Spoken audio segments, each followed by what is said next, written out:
Alright, I just got out of the car wash. I'm not going to make this video super long. I just wanted to show you guys the car in some daylight outside view.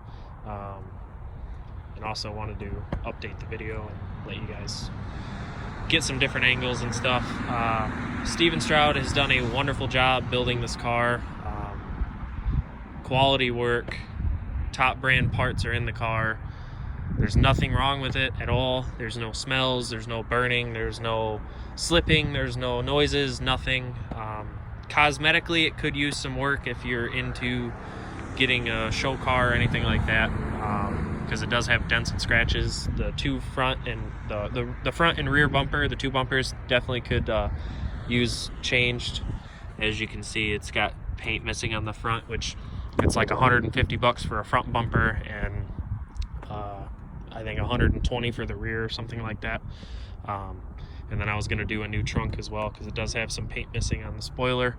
I was going to do the 0607 because I like the way that it was badged, but obviously your preference once you buy the car. Inky TS10s, I believe 18-inch are on here. STi Brembo brakes. The whole drivetrain was shipped from Japan to Canada to here from JDM Racing Motors. Everything was rebuilt by Steven Stroud at Stroud Built. He did an amazing job on the car.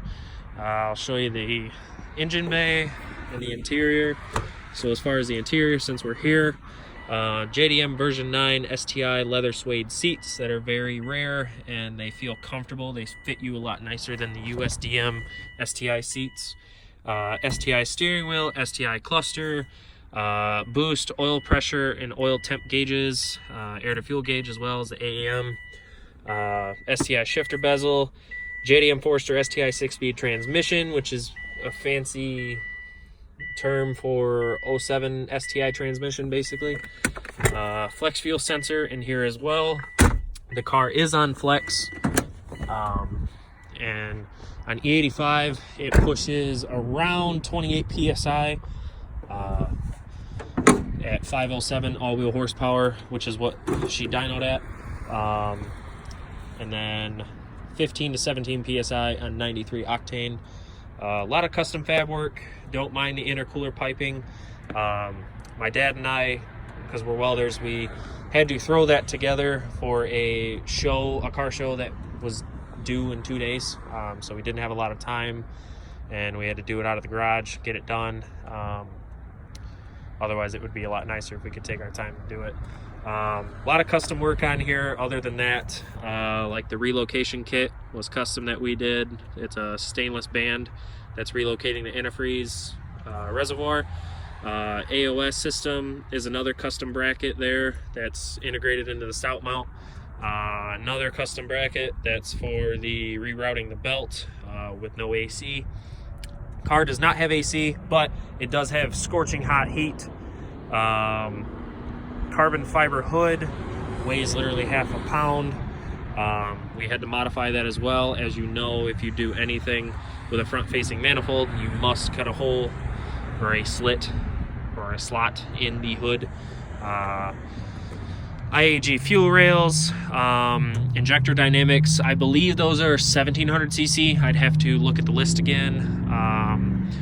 Teen coilover suspension all the way around, 32 or 36 way adjustable, I cannot remember at the moment. The body is a WRX. Everything else has been STi swapped. I'd like to stay at $16,000 for my price point. I feel that is fair. I have a lot of money into the car. I definitely know I'm not going to get any of that back for $16,000, but you know, it is what it is, I guess. So let me know if you have any questions. Let me know if you'd like any pictures, any videos. I do have some videos of it driving and getting on it here and there, if you'd like some of those. The car can definitely handle it. It is well built. It is reliable as all hell. And it will last easy over 100,000 miles if you drive it right. That's what I built it for, is reliability and, you know, a quick daily driver, and that's exactly what I got.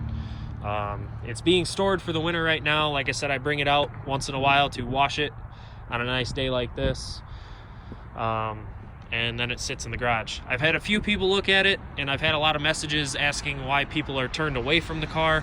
it's not that they're turned away from the car, it's the bank is turning them away from a loan. I've had a lot of kids, younger kids, look at it with their parents, and they obviously cannot get a loan. Adults cannot get a loan. So that's the only issue I'm really having. As far as I know, there is no body rust on the car that I'm aware of. Feel free to bring a jack, look under it. It has the carbon fiber drive shaft from Drive Shaft Shop. It's got all upgraded axles from Drive Shaft Shop. I believe it's 700 in the front and 900 in the rear. NVIDIA 3-inch catback exhaust, and I mean, I could go on for days. So go ahead and just look at the for sale ad once you're done watching this video. I hope I've answered some of your questions. I will start it up and end the video that way.